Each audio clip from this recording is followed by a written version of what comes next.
A'udzu billahi minasyaitonir rajim. Bismillahirrahmanirrahim. Alhamdulillahirabbil alamin wassalatu wassalamu ala asyrofil anbiya'i wal mursalin sayyidil awwalin wal akhirin sayyidina wa maulana Muhammadinil amin wa ala alihi thahirin wassahabati ajma'in wa tabi'in wa tabi'in tabi'ina ihsanin ila yaumiddin, amma ba'du. Para bapak, para ibu sedherek-sedherek hadirin jamaah Masjid Besar Baitur Rahim Mojokerto sepanjang ingkang dirahmati Allah Subhanahu wa taala. Alhamdulillahirabbil alamin.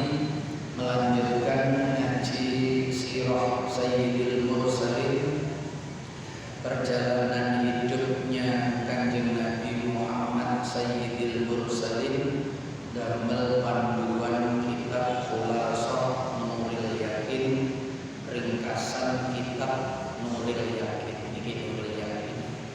Bismillahirrahmanirrahim. Jadi Nuril Yakin niki kitab areh sing tipis saja, sampeyan iki tipis, tapi diringkas lagi.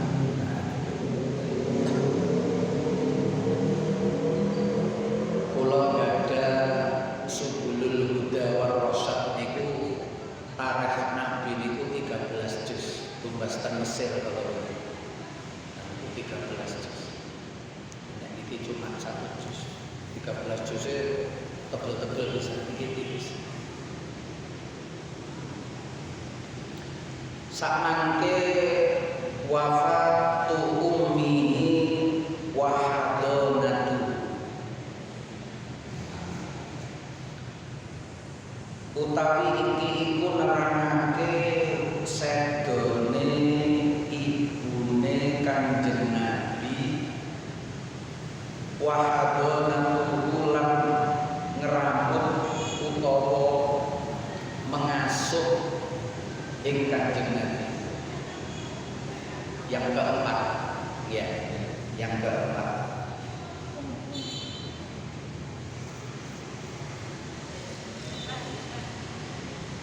Kisah terkait wafatnya sang ibu, yaitu Sayyidah Aminah bintu Wahb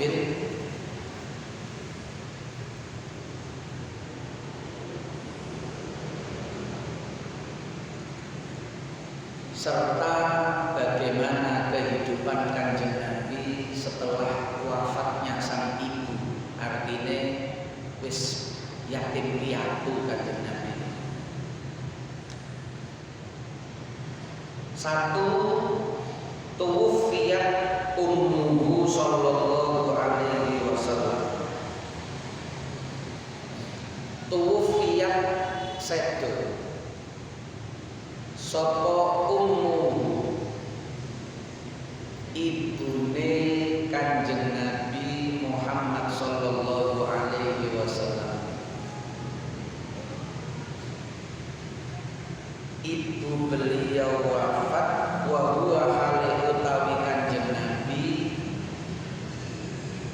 iku fisa disati tetep ing dalem taun kang kaping 6, tahun ke-6 min umri, saking umure, memasuki usia ke-6 ibu niki sedo. Jadi ket lahir niku cuma menangi ibu, umur 6 tahun ibu niki nggih sedo.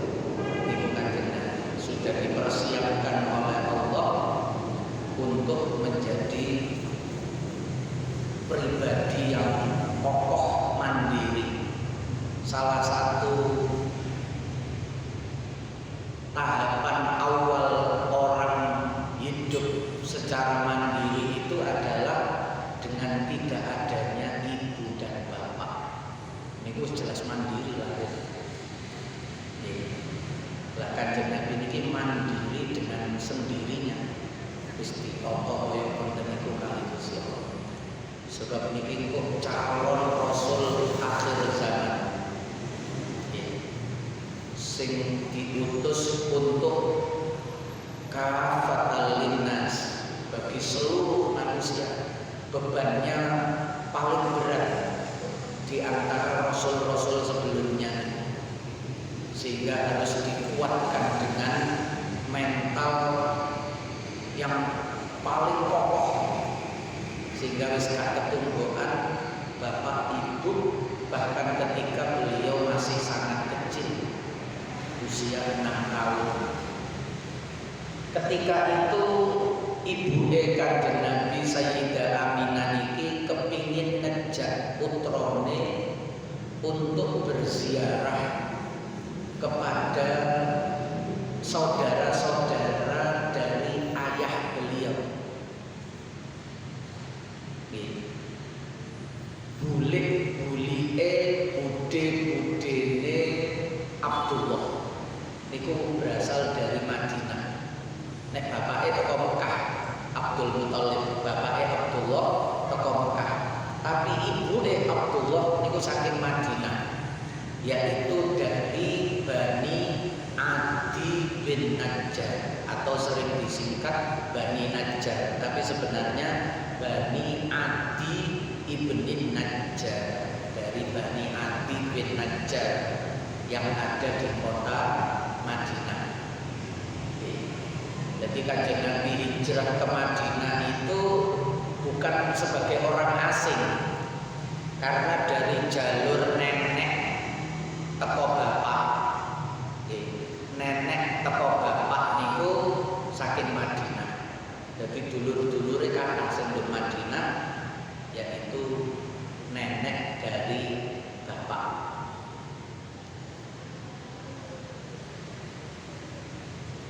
Sekaligus berziarah ke makamnya ayah beliau yang bernama Sayyid Abdullah yang ada di kota Madinah. Nek samangke mlebu nang jero masjid.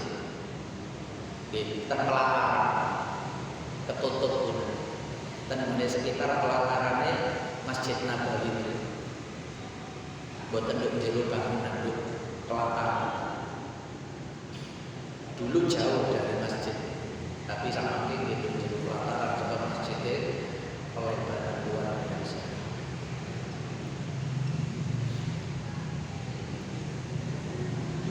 Di kemauan naik musim hajinya tadi tidak mencukupi masjid Madinah. Jadi sholat 5 waktu ini duduk dalam Madinah. Naik musim haji, lawang 3 juta. Prakteknya 2,5 juta, tapi sing teko 3 juta mulane rada kacau karena dipaksa kathah. Arab Saudi itu nyoba untuk mendatangkan yang lebih banyak karena dia merasa sudah bangun kathah di Masjidil Haram.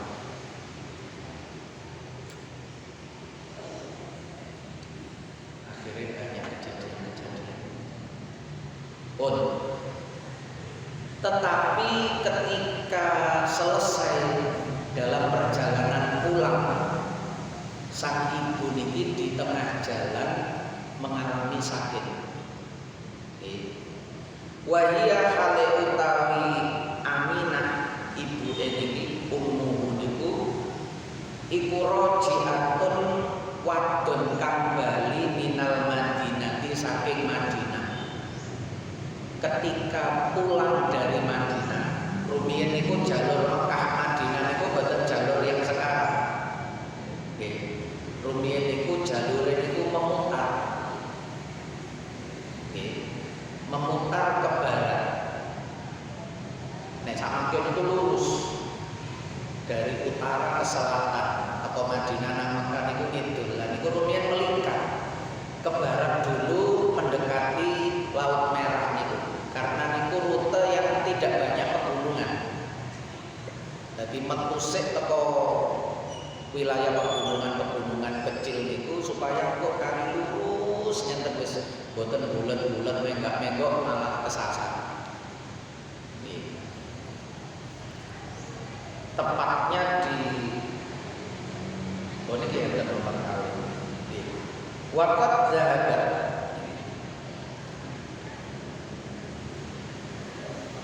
Waqad dhahabat lan temen berangkat sapa ummu ibuke Kanjeng Nabi niku berangkat ilal Madinati marang kota Madinah ketika itu masih bernama Yathrib li ziyarati qabri abihi krana tujuan ziarah ing kubure bapake Kanjeng Nabi Sayyid Abdullah yang wafat dulu ketika dalam perjalanan dagang sakit lalu istirahat di saudara-saudaranya ibu Abdullah yang ada di Madinah istirahat dan berikut ternyata sehat. Karena perjalanan dagang dulu itu sangat melelahkan. Perjalanan yang tanah Arab haji ini niku mawon sampai puncaknya 55 derajat Celcius.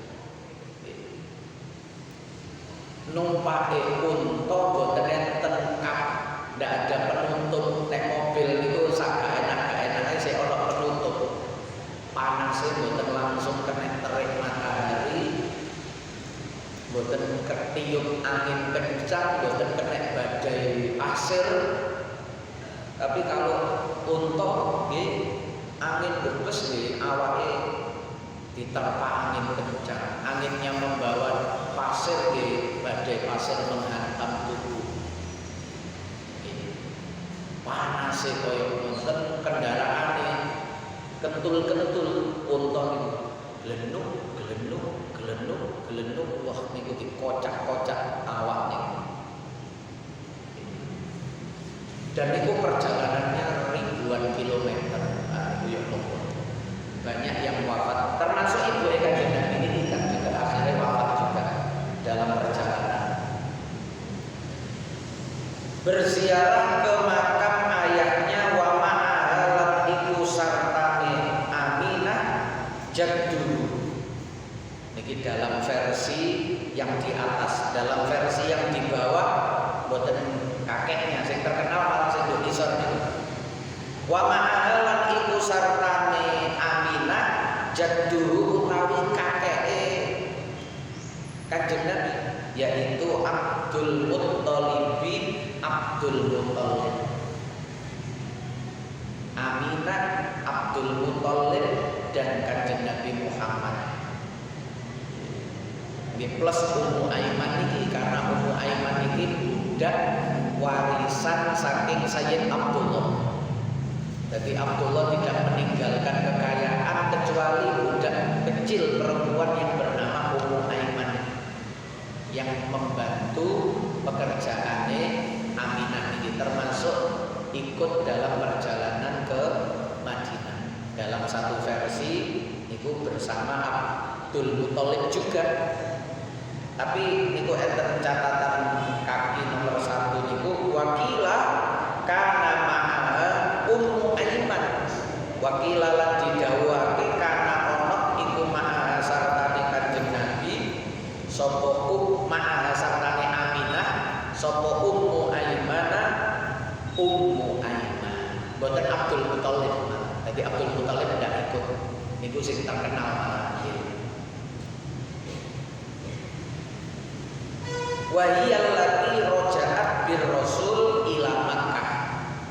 Dialah Ummu Aiman itu yang kembali ke Mekah membawa Rasulullah sing gawa balik Kanjeng Nabi nang Mekah nggih Ummu Aiman. Dadi wong loro niki padha cilike. Ummu Aiman itu nggih boten wis sepuh. Nggih masih muda, jariyah istilah. Budak yang perempuan masih muda. Masih muda belia. Dan ibu kali Kanjeng Nabi seumur 6 tahun. Tapi menurut riwayat, ya Abdul Muttalib, Abdul Muttalib sebagai kakek rela meninggalkan cucu kesayangannya hanya berangkat dengan dua orang perempuan, ibunya dan Ummu Aiman yang masih kecil. Mestinya gak teko Abdul Muttalib. Jadi Abdul Muttalib, nah niku logikae riwayat sing gawe ngelebokno Abdul Muttalib itu ten mriku. Gak mungkin lah delok sayangnya Abdul Muthalib karo Kanjeng Nabi Muhammad, tidak mungkin akan melepaskan sendiri. Nah, itu versi-versi tarikh itu mesti kata. Di nopo mawon itu mesti ono khilaf.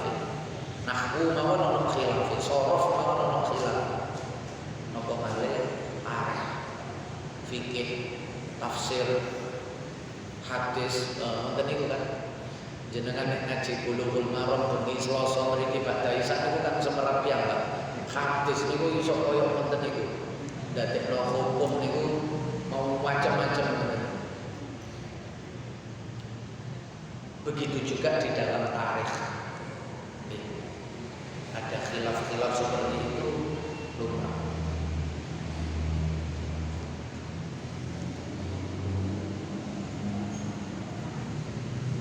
Waqad dufinat lan temen disareake dimakamkan sapa Aminah ummu niku bil abwa'i ing dalem desa Abwa. Desa Abwa niku mantun ngliwati Badar nek saking Madinah. Mantun Badar terus Abwa. Sampai sekarang niku masih diziarahi tapi wis tapi dirahasiakan. Boten dibangun, boten nek bangun gak mungkin. Dibangun tambah mencolok. Sebab memang ada kecenderungan apa saja yang terkait dengan Rasulullah itu tidak boleh muncul.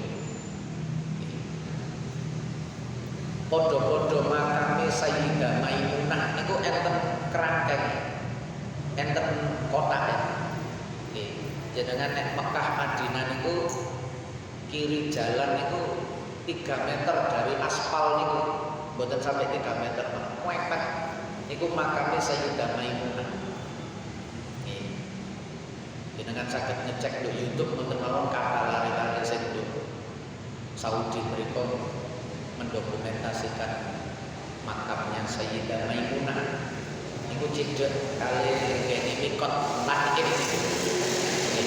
Tidak sampai 2 kilo saking Taif itu tidak sampai 2 kilo. Niku tasih enten pagere tembok walaupun tidak ada cungkupnya terbuka tapi saya dipageri. Lah nek Sayyidah Aminah niki nek dipageri tambah di musnah sak gunung-gununge. Akhirnya kali orang-orang yang berziarah itu cuma dikai waktu-waktu ngoten. Naik ke atas bukit kecil. Makamnya niku nduk-ndukur.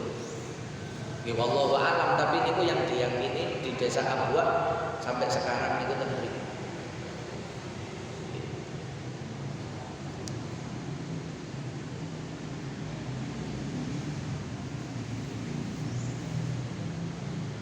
Wahia utawi Abwa iku qaryatun desa baina Makkah wal Madinah kang tetep ing dalem antarane Mekah Madinah, tapi jalur dulu. Kalau jalur sekarang boten ngliwati. Jalur dulu, jalur sekarang tidak melewati. Jalur sekarang yang melewati itu Sayyidah Maimunah niku, karena Sayyidah Maimunah itu masih masuk wilayah Mekah. Makamnya itu tadi garwae Kanjeng Nabi yang makamnya ada di Mekah itu 2, Sayyidah Khadijah kali Sayyidah Maimunah binti Jahsh. Khadijah niku istri pertama kali Kanjeng Nabi nikah, Sayyidah Maimunah niku istri yang terakhir dinikahi Kanjeng Nabi. Jadi niku Allah. Kanjeng Nabi nikah pertama Khadijah makame ten Mekah, ten Maklah. Kanjeng Nabi nikah terakhir di antara istri-istri Kanjeng Nabi nikah terakhir itu Sayyidah Maimunah bintul Haris niki Al-Hilaliyah niki niku sedone nggih Mekah. Sedone nggih Mekah. Nikah ya nduk Mekah, sedone nggih Mekah.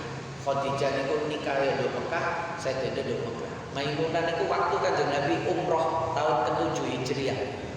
Nggih, Kanjeng Nabi nikah dengan Sayyidah Maimunah itu ketika umroh tahun ke-7 Hijriah. Jadi Kanjeng Nabi niku nek ceritane haji satu-satunya zaman Kanjeng Nabi haji niku haji tahun ke-10. Jadi Kanjeng Nabi niku praktekno kaya wong zaman samangke. Niku istimewa. Kanjeng Nabi niku umroh dulu baru haji belakangan.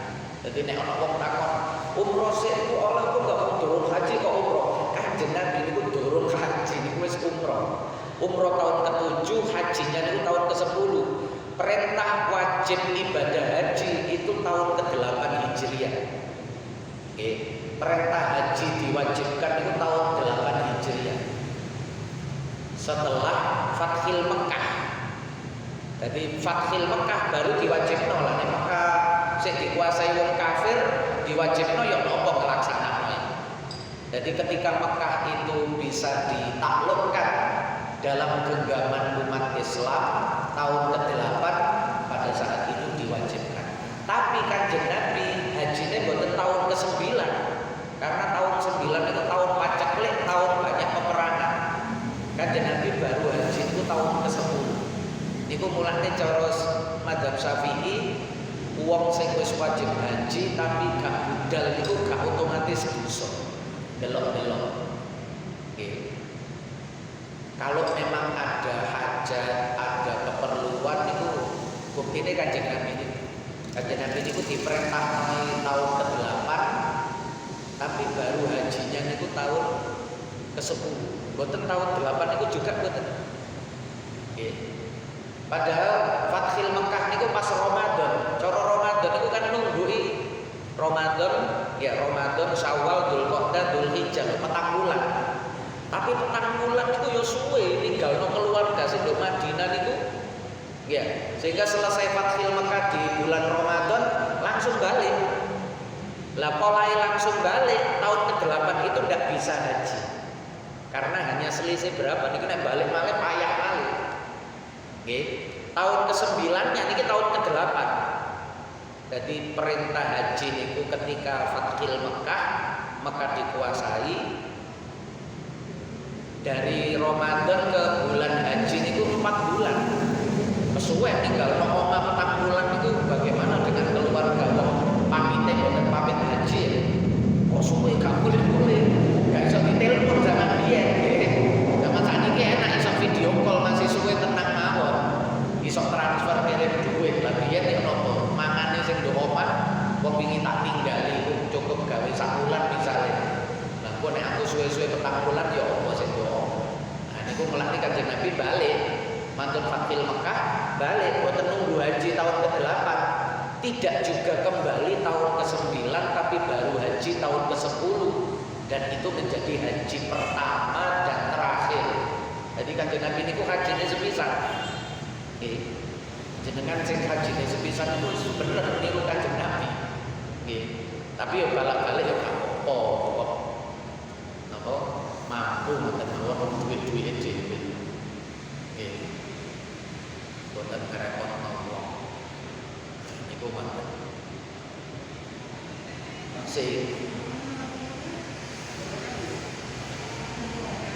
Gini ku tahun ke-7 tok niku. Tahun ke-7 niku.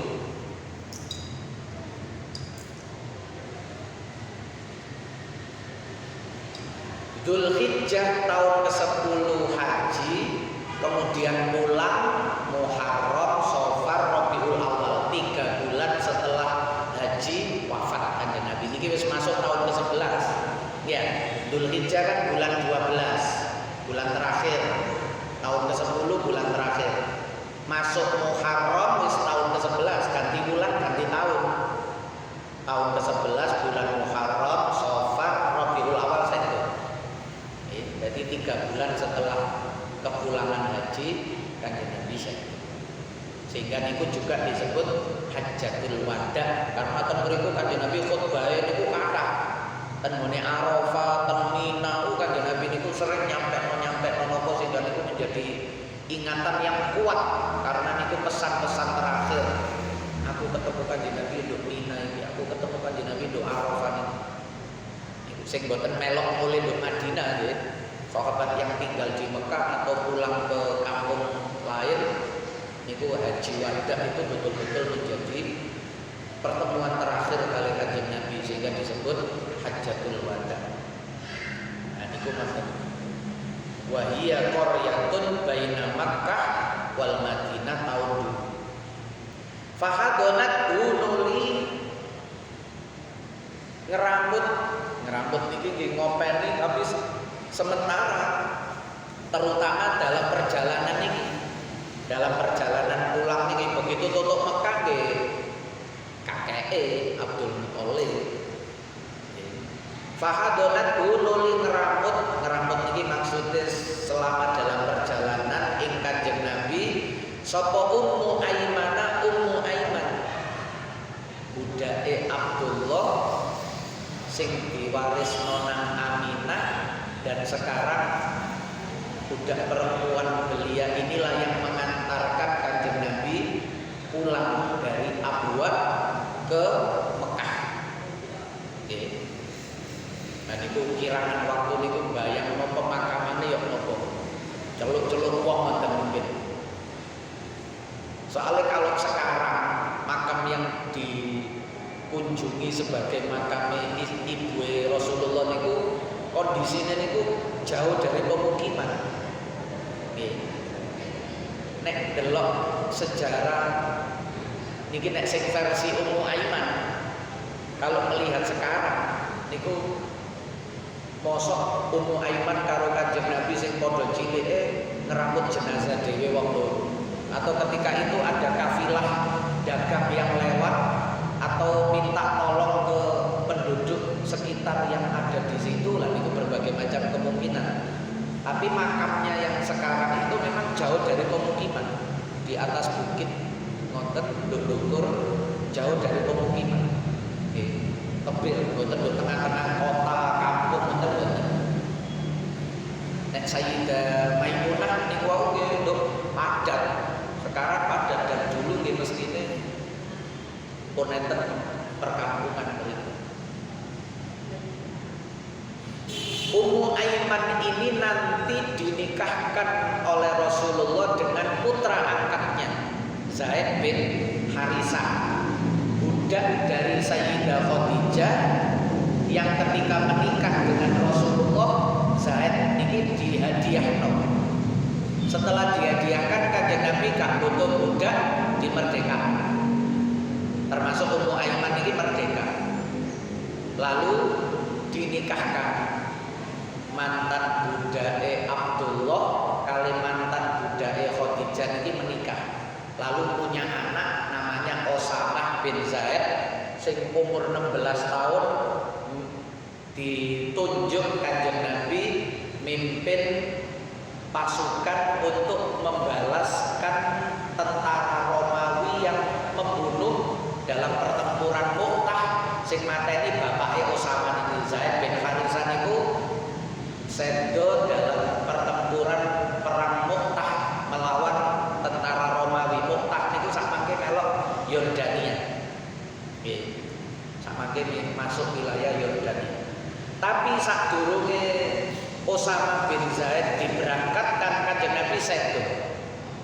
Sehingga ketika mau diberangkatkan zaman Abu Bakar As-Siddiq sempat mengalami gejolak. Karena sajane waktu Kanjeng Nabi nunjuk Usamah niku banyak yang tidak setuju, tapi kan boten wani wong Kanjeng Nabi niku wa ma yantiqu anil hawa in huwa illa wahyu yuha. Tidak ada yang berani debat Kanjeng Nabi, nek Kanjeng Nabi wis nunjuk si A dadi panglima boten enten. Sebab sahabat wis duwe keyakinan Kanjeng Nabi niku semuanya atas petunjuk wahyu. Tapi begitu Kanjeng Nabi sedo, Abu Bakar kan boten rasul. Jadi Abu Bakar didebat, ojo Usamah kok, Usamah iku sapa? Iku malah cilik kok pimpin perang. Pasukane ono Utsman, ono Umar, ono Ali. Mosok Usamah niku sempat rame. Ada senior-senior koyo Khalid bin Walid sing luwe dudek di dalam ilmu pertempuran. Lah Usamah iki sapa? Rame. Tapi Abu Bakar ndak mau, enggak. Aku iki khalifatur Rasul, penggantine Rasul, nerusno perjuangane Rasul. Apa sing wingi ditunjuk, aku gak bakalan ngerubah. Akhirnya Usamah berangkat. Tetap menjadi panglima usia 16 tahun sing dipimpin sahabat-sahabat senior niku Kanjeng Nabi. Kanjeng Nabi niku kepingin buktekno napa nika inna akramakum indallahi atqakum itu betul-betul dipraktekno kali Kanjeng Nabi supaya umat niki wis gak ono sekat suku, warna kulit, kasta wis gak ono. Nggih, senior, junior wis gak ono. Pokok sapa sing pantes mbok iku junior, mbok iku kulit hitam, mbok iku bukan bangsawan Quraisy, di luar kota Mekah, di luar kota Madinah, wis gak masalah. Niku prinsipnya Kanjeng Nabi ngoten niku dipraktekno sedaya dalam banyak kehidupannya Kanjeng Nabi. Kenapa yang ditunjuk sebagai Bilal, adzan muadzin itu Bilal? Untuk mengangkat derajatnya mantan budak ini. Kenapa yang ditunjuk menggantikan Rasulullah setiap kali keluar dari Madinah niku Abdullah bin Ummi Maktum, sahabat sing buta. Sahabat buta tapi diserai urusan Madinah. Aku metu yo, Madinah ini tak serahno Abdullah bin Ummi Maktum termasuk sing imami sholat. Karena Kanjeng Nabi keluar dengan sahabat Abu Bakar dan lain-lain. Walaupun ono sahabat senior, Kanjeng Nabi nunjuk Abdullah bin Ummi Maktum. Ini Kanjeng Nabi memberi kepercayaan kepada nek samangke orang-orang disabilitas ngoten niku. Kanjeng Nabi wis pelopor dalam hal itu dari dulu. Gak ada beda-beda, itu gak mampu, itu gak bisa delok kok mboten.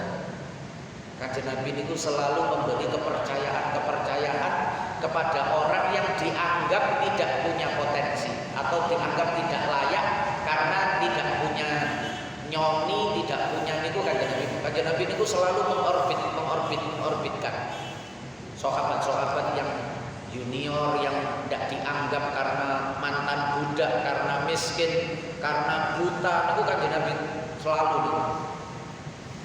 Nggih termasuk niku.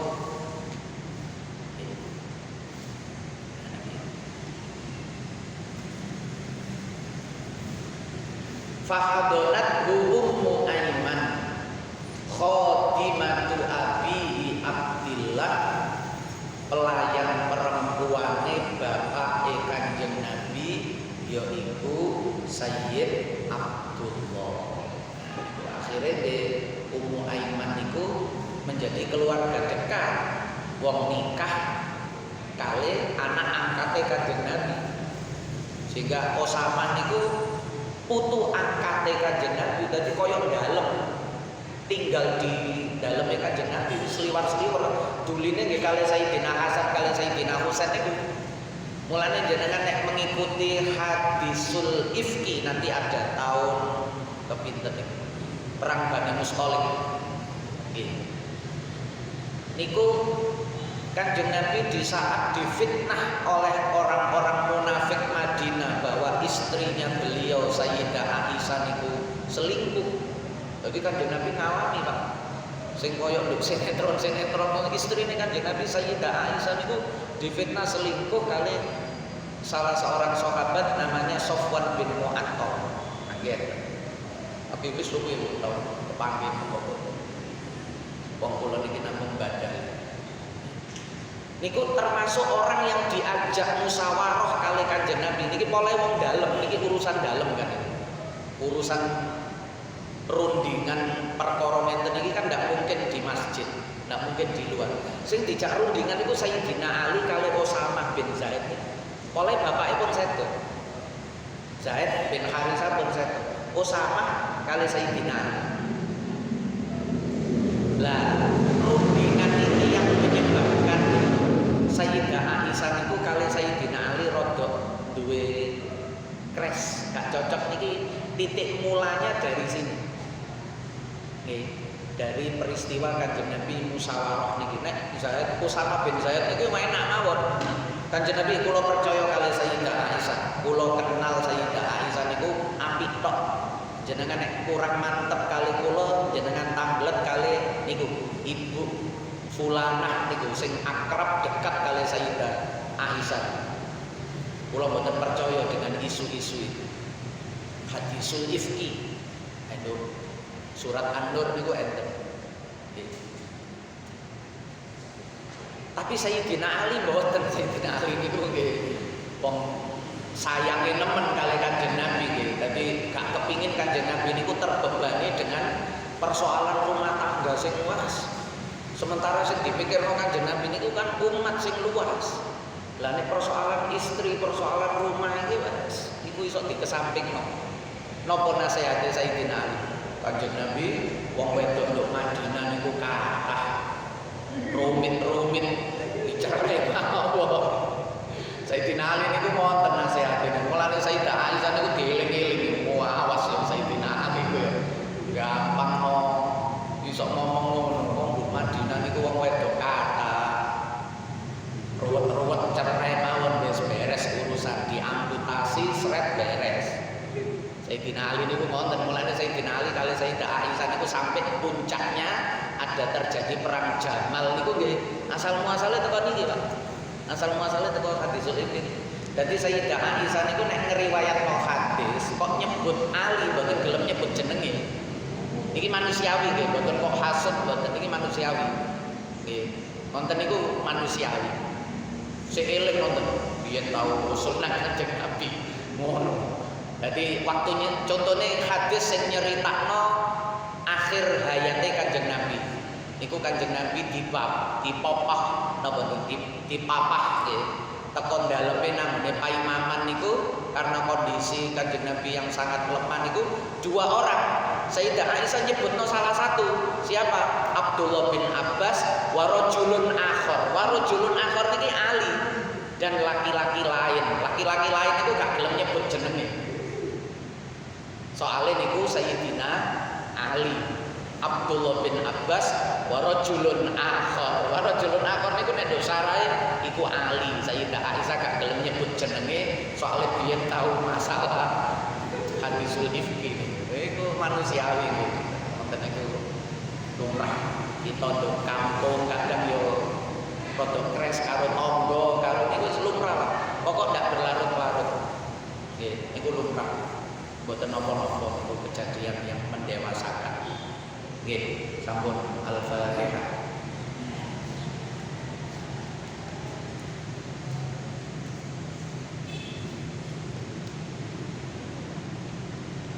Menawi wonten sing ditambahno. Nggih. Zaman Rasulullah untuk mengangkat siapapun tidak melihat senior ya. Nggih, buktine kata Itu termasuk menikah. Nggih. banyak yang saling atau para sahabat itu karena mungkin latar belakangi bahwa Rasulullah itu kekasih Allah dan tidak mungkin berdua tidak adil, tidak jujur dan sebagainya. Tapi kita lihat sekarang kalau mencontoh Rasulullah seperti itu mesti ada latar belakang. Dari latar belakang yang muncul itu maka timbul ketidaksenangan, timbul satu ngomong, timbul protes dan sebagainya. Nah ini perlu dihukum secara syar'i. Oke. Jadi memang napa nika orang terbaik itu ketika dia menempati keahliannya. Napa nika the right man in the right job gitu. Jadi orang terbaik itu ketika dia menempati di wilayah yang dia kuasai, dia kompeten di situ. Tidak masalah dia itu latar belakangnya apa, bagaimana, tapi kalau dia memang punya keahlian di situ, punya kemampuan di situ, ya dia itu layak. Tidak harus kudu darah biru, kudu duwe titisan pendiri utawa wonten niku yang menjadikan menghambat suatu kemajuan niku wonten niku. Dan Kanjeng Nabi dari dulu mboten koyo wonten. Nggih menungso mawon. Kadang-kadang mboten niru nabine tapi tetep lho iku sapa iku? Iki biyen lho sing mendirikan Baku. Organisasi lho sing mendirikan Baku. Wah, akhirnya nggih sulit. Karena harus punya jalur nasab, harus punya jalur napa? KTP LC, duwe rekomendasi memo wis macam-macam. Kalau ndak punya ndak akan bisa lolos sistem-sistem yang diterapkan sing aslinya kan yang itu malah sistem sing boten maju, garai gak maju ngoten niku. Nggih. Justru Kanjeng Nabi niku mempelopori satu sistem sing kaya ngoten niku, cara berpikir sing napa objektif lah, ya. Tidak melihat iki tuwa apa enom, kures apa non kures, lanang apa wedok, Kanjeng Nabi mboten. Bahkan laki-laki perempuan pun Kanjeng Nabi tidak. Nggih. Terkait dengan hal-hal yang tidak terikat dengan unsur itu. Nggih. Kanjeng Nabi banyak memberikan kepercayaan, terutama kepada Sayyidah Aisyah. Nah, niku koyo ngoten niku. Jadi justru orang-orang sekarang itu yang karena wah iki gak duwe keturunan darah biru, iki gak duwe niku ngoten. Tapi kalau memang seleksinya itu seleksi berdasarkan kemampuan, kapabilitas, integritas, ngoten-ngoten niku niku memang betul harus begitu. Nek sakake kan mboten ya duwe-duwe apa enggak ono koneksi, ono jaringan, kenalan wong dukur apa enggak iso aja nyoba-nyoba percuma. Nggih, masih yo duwe kemampuan. Mulane cara kula nggih nek melok sisteme Kanjeng Nabi niku, golek pemimpin niku gampang. Lurah-lurah sak kecamatan Taman niku. Siapa yang paling bagus di dalam kepemimpinannya sebagai lurah? Niku 5 tahun saja sudah kelihatan tunjuk sebagai camat kecamatan Taman. Lurah terbaik dari 18 kelurahan sak kecamatan Taman niku. Selama periode 5 tahun mereka memimpin niku warga yo apa kerukunane, kemajuane macam-macam niku dengan nopo indeks-indeks yang ditentukan apalah kriteria kesuksesan atau kemajuan atau keberhasilan itu tunjuk sebagai camat. Itu camat dari pengalaman menjadi lurah untuk jadi camat, ngerti persoalannya lurah-lurah domone desa itu dia ngerti karena sudah menjalani dan dia menjadi yang terbaik. Mangke sing dadi bupati Sidoarjo niku ya camat sak kecamat sak Sidoarjo niku siapa yang paling prestasinya bagus. Fair-fairan mawon wis gak usah nek saingan, duit-duitan, duwe koneksi nang ngene sing penyelenggara pemilihan akhirnya main mata wis gak ate ngono, golek. Nggih. Cara saiki nek sing dianggap netral niku lembaga pendidikan, ya universitas-universitas itu yang diserai atau bikin lembaga baru sing KPU niku bagian seleksi ngoten niku. Sing sekirane murni memang berdasarkan kualitas pemimpin kecamatan sak Sidoarjo itu sapa camat terbaik. Niku 5 tahun kemudian jadikan bupati, pasti dari bupati terbaik niku. Karena pengalaman teko dadi lurah, dadi mboten bupati terus gak ngerti persoalane lurah. Gak dadi bupati sing gak ngerti persoalane camat, pola tahu dadi lurah, tahu dadi camat dan itu lurah terbaik, camat terbaik saiki dadi bupati. Gubernur nggih ngoten, cari bupati-bupati. Muga-muga Indonesia niku meneng nek ngenten niku wis mesti seleksi kaya atlet ngoten niku. Atlet niku kan dijaring dari daerah, kemudian ke kabupaten. Kaya ngoten niku jadi atlet perwakilan dan niku juara pasti.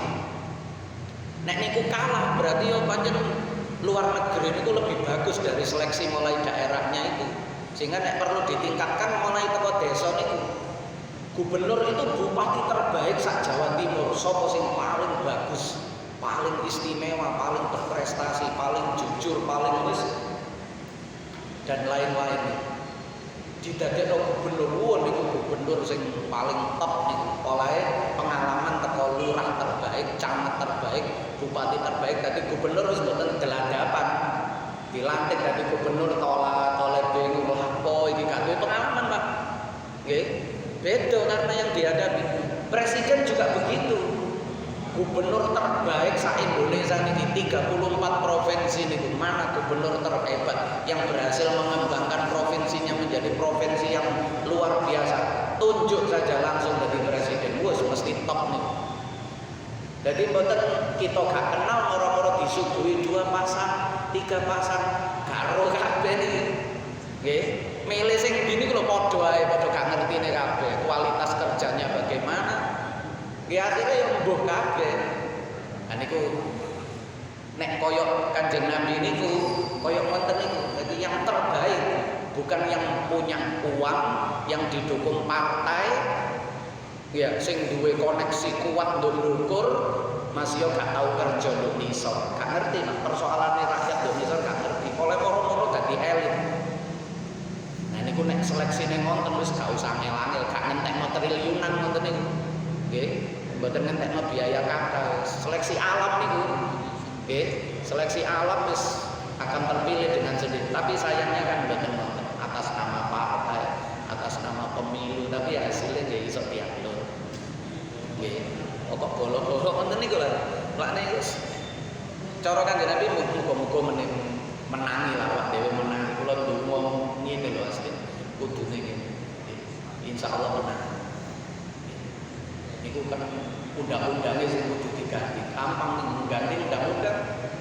Amandemen undang-undang pemilu niku digawe sistem wonten saged. Tergantung sing ngukur. Nggih, ampun blakrak. Gara-gara cerita Kanjeng Nabi objektif niku Bapak, dari mengkot kata-kata. Tapi insyaallah apik. Kula nggih ngelebokno Pak. Kula niki duwe kanca Facebook, duwe grup-grup sing wong-wong sing pusat-pusat sing DPR niku termasuk sing nggone PBNU utawa niku nggih kula japri, kula lebokno, kula tag, kula niku nggih nglebokno menten niku supaya pemikiran itu masuk ke sana dene terlaksana mboten wallahu a'lam. Pokok pemikiran itu bagian dari sumbangsi lah. Nggih, jika protes sae ya. Protes toh tapi gak ngekeki solusi lah nggih. Gara geger Pak. Sambung. Maulaya sholli wa sallim dari